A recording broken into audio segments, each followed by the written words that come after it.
Ketahuilah salah satu bentuk kedustaan seseorang ketika hanya mereka menyerukan kepada Quran namun melupakan sunnah. Melupakan sunnah.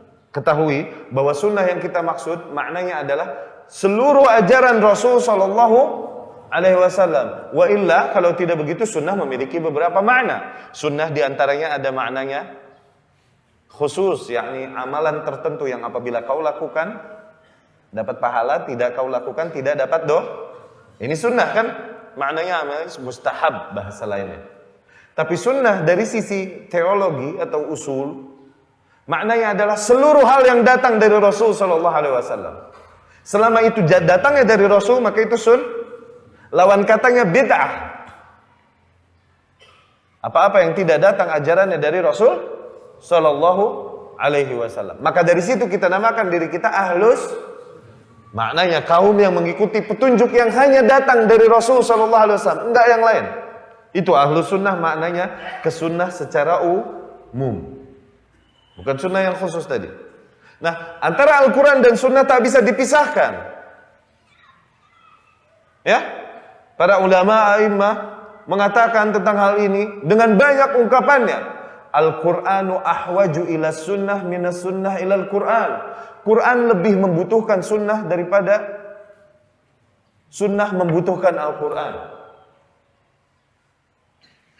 Maknanya Al-Quran terlalu umum. Tidak bisa seseorang memahami maksud Allah Subhanahu wa taala hanya dari Al-Quran. Harus dia fahami dari apa yang dijelaskan oleh Rasul sallallahu alaihi wasallam. Tidak lain, seluruh hidupnya, seluruh perkataannya dan praktek hidupnya adalah tafsiran apa yang ada dari Kitabullah. Ada lagi yang lebih keras mengatakan, sehingga Imam Ahmad berkata, aku sih nggak berani mengeluarkan ungkapan seperti itu kalaupun maknanya benar. As-sunnatu qadiyatun 'alal Qur'an. Sunnah nih menghukumi Al-Quran. Seolah-olah zahirnya sunnah lebih mulia daripada Al-Quran. Padahal maksud ulama bukan demikian. Qadiyah di sini maknanya as-sunnah adalah yang mengarahkan makna Al-Quran. Yang mengatur. Al-Quran berkata demikian, diarahkan oleh sunnah maknanya ke sana. Maknanya ke sana. Sehingga tidak salah faham seseorang dalam memahami Al-Quran. Umar bin Al-Khattab radhiyallahu anhu berkata, Al-Quranu hammalun dzu wujuh. Al-Quran adalah sesuatu yang membawa banyak wajah, banyak interpretasi. Ikhwani wa akhwati rahimakumullah. Ketahuilah bahwa Allah Subhanahu wa taala utus Rasul dan Nabi masing-masing memiliki tugas yang berbeda.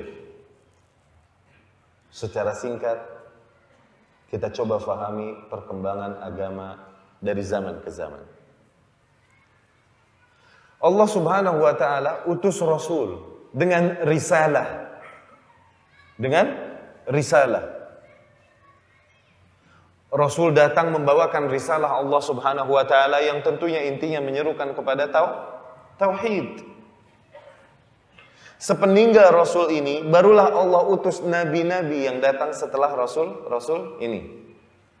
Fungsinya adalah menyeru manusia kepada kemurnian ajaran Rasul yang diutus sebelumnya. Sekali lagi, Rasul meninggal, selalu saja terjadi penyakit dari zaman ke zaman. Manusia yang mengaku mengikuti Rasul itu, beriman kepada Rasul itu, mengakunya, mereka menjadikan hal-hal yang baru yang enggak diajarkan oleh Rasul itu. Baik dari akidah, baik dari amalan, hal-hal yang tidak diajarkan oleh Rasul itu. Disitulah fungsinya Allah utus Nabi. Nabi datang setelah Rasul ini fungsinya menyeru kepada kemurnian agama Rasul yang diutus sebelumnya. Jadi Rasul, Nabi. Datang lagi Rasul lagi. Rasul berikutnya datang membawa syariat lagi, menyempurnakan syariat yang sebelumnya. Syariat ini penyempurnaannya kan bertahap sampai sempurna total di syariatnya Muhammad sallallahu alaihi wasallam. Akmaltu lakum dinakum wa atmamtu alaikum ni'mati. Penyempurnaannya bertahap dan berubah, hukum berubah. Pada zaman Musa alaihi salam kalau kena najis nih dirobek. Dirobek, nggak boleh dicuci. Sekarang kita kena najis, tinggal dicuci. Zaman Musa alaihissalam sholatnya bangsa 50-an waktu. Kita 5 waktu keteteran. Berubah, hukum berubah, tapi tauhid tidak berubah. Datang Rasul yang baru, membawakan syariat baru, menyempurnakan syariat yang Rasul yang sebelumnya. Meninggal Rasul ini, selalu saja umat yang mengaku mengikutinya menambah-nambahkan hal-hal baru yang tidak diajarkan Rasul itu. Begitu. Diutuslah Nabi oleh Allah Subhanahu wa taala. Fungsinya tidak membawa syariat baru, tapi menyeru manusia kepada agama yang murni sebagaimana dibawakan oleh Rasul yang diutus sebelumnya. Fahami itu? Lihat Musa alaihi salam diutus kepada kaum Yahudi. Apakah Musa mengajarkan apa yang mereka yakini sekarang? Yahudi anak-anak kesayangan Allah. Selain Yahudi boleh diperbudak, dibunuh dan lain-lain. Musa alaihi salam ngajarin itu ya ini. Musa alaihissalam, Sulaiman, apa di Yahudi? Apakah mereka mengajarkan nangis di tembok? Mereka kan pada nangis di tembok itu kan? Tembok ratapan. Iya gak? Pada nangis di sini. Musa alaihissalam ngajarin begituan atau Sulaiman mungkin mengajarkan itu? Ibadah itu? Ngajarin gak? Masa? Akhirnya diikutin deh tuh kaum muslimin. Mereka menangis-nangis di tembok Facebook. Emang enak? Ikutin deh tuh Yahudi. Bergalau-galau di tembok Facebook. Iya enggak? Nabi Isa alaihissalam. Apakah Nabi Isa mengajarkan kepada mereka, aku anaknya Tuhan loh? Masa narsis Nabi Isa? Ulang tahunku rayain ya. Sebagaimana mereka rayakan. Tuhan ada 3 loh. Nabi Isa mengajarkan ini enggak kepada mereka? Ini hal-hal baru yang mereka bikin-bikin. Hari Minggu ke gereja ya, kita nyanyi-nyanyi bareng-bareng. Kalau dosa ngaku aja emang Ustaz, terus bayar, kelar dosa itu. Nabi Isa ngajarin gituan, yang benar. Dari mana? Dia bikin-bikin.